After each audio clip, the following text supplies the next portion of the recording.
Hello बच्चों, आज हम कक्षा 7 का यूपी बोर्ड कक्षा 7 का चैप्टर 7 और उसकी एक्सरसाइज 7D का प्रश्न नंबर 3 हल करेंगे।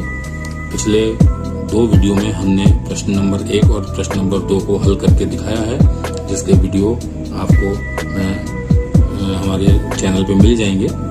और आज हम ये तीसरा क्वेश्चन करते हैं सॉल्व।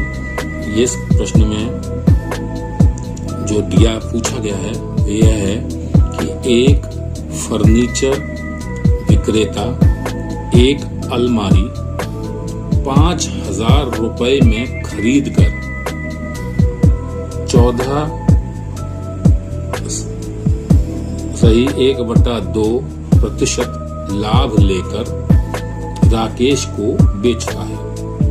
राकेश ने वह अलमारी कितने में खरीदी? सवाल में हम पहले, जैसे हमने आपको बताया कि जो भी जानकारियां हमें दी गई हैं, यानी हमें ज्ञात हैं, हमें पता है, हम उनको लिख लेते हैं। तो हमको दी हुई जानकारियां क्या क्या हैं कि विक्रेता यानी जो दुकान वाला है या जिसने बेचा है, उसका कितने में खरीदा है? उसने 5,000 रुपए में खरीदा है उसने। तो वो हमें पता क्या है, विक्रेता का क्रय मूल्य 5,000 रुपए, क्योंकि उसने वो अलमारी 5,000 रुपए में खरीदी थी। फिर उसने वही अलमारी इतने प्रतिशत लाभ 14.5% लाभ लेकर बेच दी। तो विक्रेता का लाभ जो प्रतिशत दिया हुआ है वो दिया हुआ है 14.5%। तो हमने वो भी लिख लिया जो हमें जानकारी इस प्रश्न में दी गई है। फिर आगे उसने कहा है इस प्रश्न में कि राकेश ने, क्योंकि राकेश को बेची गई थी वो अलमारी, विक्रेता ने बेची है, तो राकेश ने वो अलमारी कितने में खरीदी? यानी हमको ज्ञात क्या करना है, राकेश का क्रय मूल्य ज्ञात करना है। राकेश ने वो अलमारी कितने में खरीदी? तो इस प्रश्न की जो भी समस्त जानकारियां थी वो हमने यहाँ लिख ली हैं। जो हमें दी हुई है सब प्रश्न में वो हमने यहाँ नोट कर लिया, और जो हमको जानकारी निकालनी है सवाल में वो हमने यहाँ लिख लिया। अब हम जब इसको हल करने बैठेंगे तो राकेश का क्रय मूल्य हमको जानकारी निकालनी है। तो हम अपने साधारण ज्ञान से भी समझ सकते हैं कि राकेश ने वह अलमारी किससे खरीदी? विक्रेता से। तो विक्रेता ने बेची वो अलमारी, तो इसका मतलब यह हुआ कि राकेश ने जितने पैसे में वो अलमारी खरीदी उतने पैसे में उस विक्रेता ने बेची। दोनों समान है। इसका मतलब राकेश का जो क्रय मूल्य, खरीदने वाला मूल्य है, वो विक्रेता के बेचने वाले यानी विक्रय मूल्य के बराबर हुआ। तो हम यहां लिखेंगे चूंकि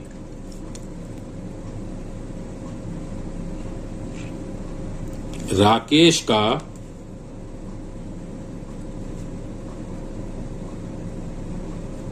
क्रय मूल्य वो होगा विक्रेता के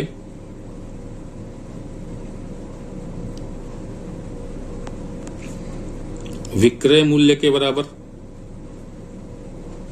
अब आप कहेंगे साहब राकेश का क्रय मूल्य निकालना था तो हमने विक्रेता का विक्रय मूल्य क्यों निकाल रहे हैं? तो आप ध्यान दीजिए, इस प्रश्न में जो भी जानकारियां दी हुई हैं वो विक्रेता की दी हुई हैं कि विक्रेता ने कितने में खरीदी, विक्रेता को कितना लाभ हुआ। तो हम विक्रेता का विक्रय मूल्य आसानी से निकाल सकते हैं, क्योंकि हमको राकेश के बारे में इस प्रश्न में कोई जानकारी नहीं दी गई सिवाय एक के कि राकेश ने वो अलमारी 5,000 रुपए में खरीदी। ये भी हम अपने सामान्य ज्ञान से हमने पता किया, क्योंकि हमें पता था कि विक्रेता ने जिस मूल्य पर बेचा उसी मूल्य पर तो उसने खरीदा। तो विक्रेता का जो विक्रय मूल्य है वो राकेश के क्रय मूल्य के बराबर हो जाएगा, जो कि हमको पता करना है। और विक्रेता का विक्रय मूल्य हम इन 2 जानकारियों के आधार पर निकालने की कोशिश करेंगे। अब आप देखिए, जैसे कि उपरोक्त ये सूत्र लिखे हुए हैं, हमने पता है कि जब भी लाभ या हानि प्रतिशत में दी होती है तो हम यह प्रतिशत वाला जो फॉर्मूला है हम उसको लगाते हैं, उसको इस्तेमाल करते हैं। तो इस प्रश्न में देखिए लाभ दिया हुआ है, तो हम लाभ प्रतिशत बराबर लाभ रुपयों में बटे क्रय मूल्य रुपयों में गुणा 100 और ये कर देंगे तो हम इससे, अब देखिए यहां पर हमको जानकारी किस किस चीज के बारे में है? क्रय मूल्य के बारे में जानकारी है विक्रेता का, और विक्रेता का लाभ दिया हुआ है, तो हम इससे लाभ निकाल सकते हैं। तो आप यहां लिखेंगे चूंकि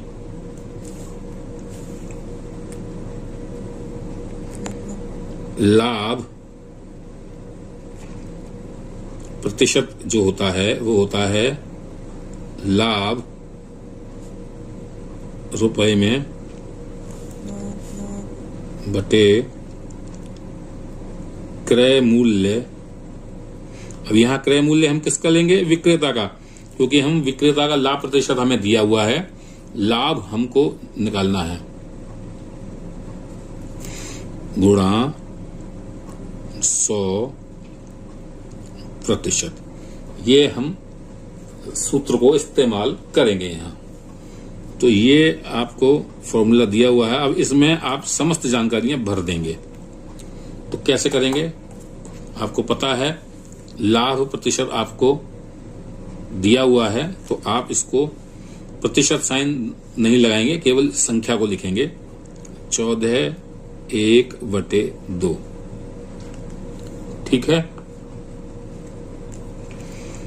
इज इक्वल टू बराबर कर देंगे इसको, लाभ लिखेंगे यहां।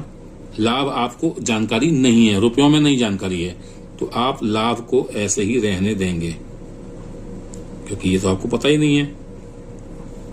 हाँ, आपको अगर कुछ पता है तो वो क्रय मूल्य के बारे में जानकारी है, जो कि 5000 रुपए है।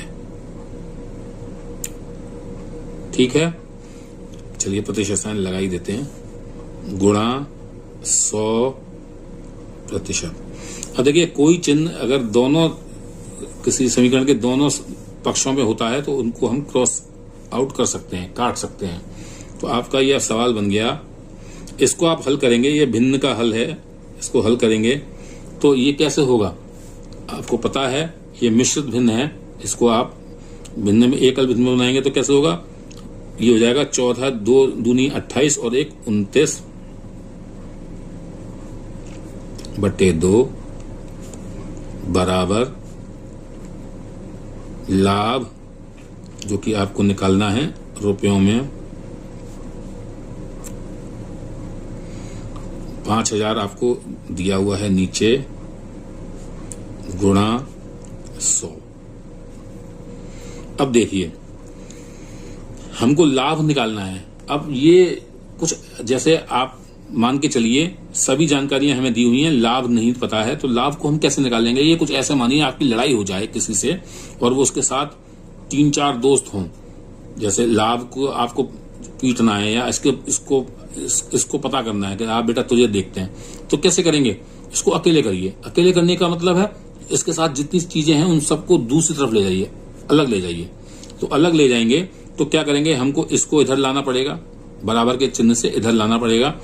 तो ये 5000 यहाँ इसमें लाभ के साथ किस रिलेशन में है? ये भाग हो रहा है। तो जब हम इसको लेके जाएंगे इधर तो ये क्या होगा?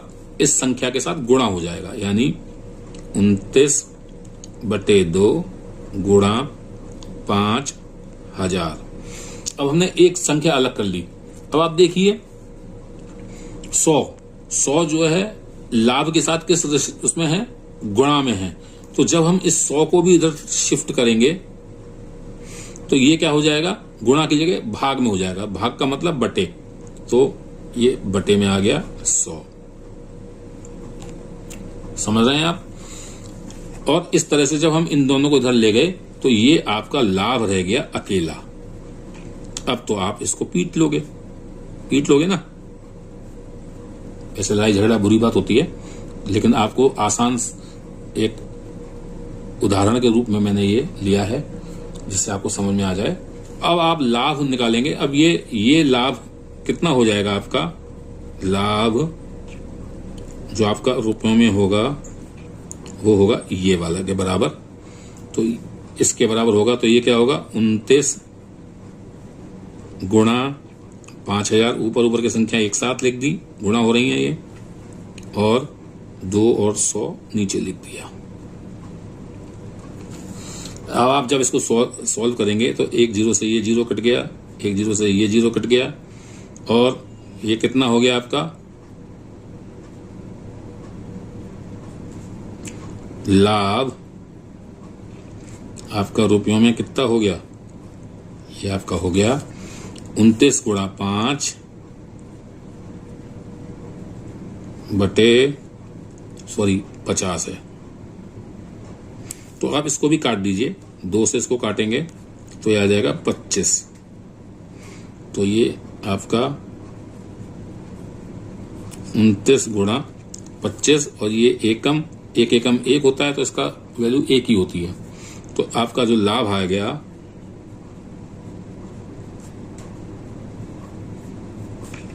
वो आपका आ गया 29 गुणा 25 और ये किस में आ गया? रुपयों में। तो जब आप इसको हल करेंगे तो आपका लाभ जो आएगा वो हो जाएगा 25 नमा आपके होते हैं 225। तो 225 का 5 आपने लिख दिया यहाँ और आपका कैरी लगा दिया 22 हासिल। 25 दूनी 50 और 20 70 और 2 72। यानी जो लाभ आया, ये लाभ किसका है? ये लाभ है विक्रेता का। किसका है? विक्रेता का लाभ है। इसलिए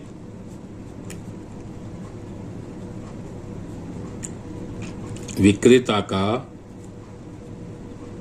लाभ जो रुपयों में आया वो आया 725 रुपए में। अब हमको ये जानकारी आ गई विक्रेता का लाभ। तो अब आपको निकालना है, सवाल पे दोबारा देखेंगे, राकेश का क्रय मूल्य। और हमने बताया था कि राकेश का क्रय मूल्य हम निकाल सकते हैं अगर हमें विक्रेता का विक्रय मूल्य पता हो। तो विक्रेता का यानी विक्रेता ने कितने में बेची, तो विक्रेता ने खरीदी 5,000 रुपए में, यहाँ दिया हुआ है 5,000 रुपए में खरीदी। और हमको उसका लाभ भी हमने निकाल लिया, उसका लाभ है ये। तो विक्रय मूल्य विक्रेता का किस लिए कितना आ जाएगा? इसलिए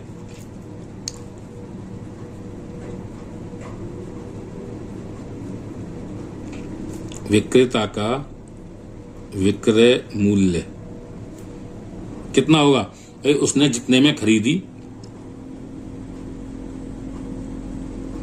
उसमें अगर हम लाभ जोड़ दें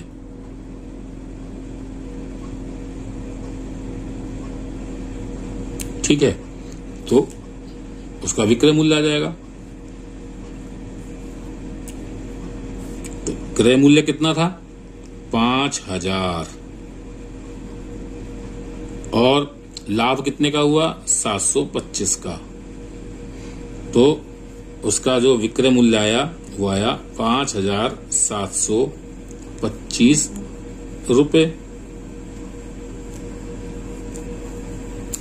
वो विक्रेता का जो विक्रय मूल्य है ये है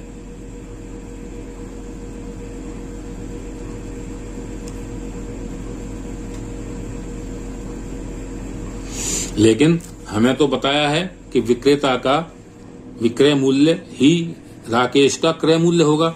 तो हम विक्रेता का विक्रय मूल्य जो है ये जितने में बेची है उसने उतने में राकेश ने खरीदी। यानी कि हम ये भी कह सकते हैं कि इसलिए राकेश का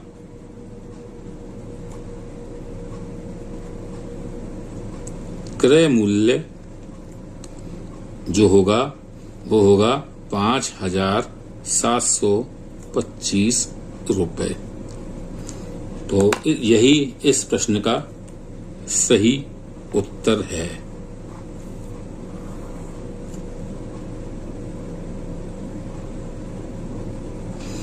आशा करता हूं आपको यह सवाल समझ में आ गया होगा। अगर ना समझ में आए तो आप इसको रिवाइंड करके दोबारा समझिए, और फिर भी समझ में ना आए तो आप कमेंट बॉक्स में अपनी परेशानी, जहां आप अटक रहे हैं, जहां आपको समझ में नहीं आ रहा है, वो पूछिए, आपको आपका जवाब दिया जाएगा।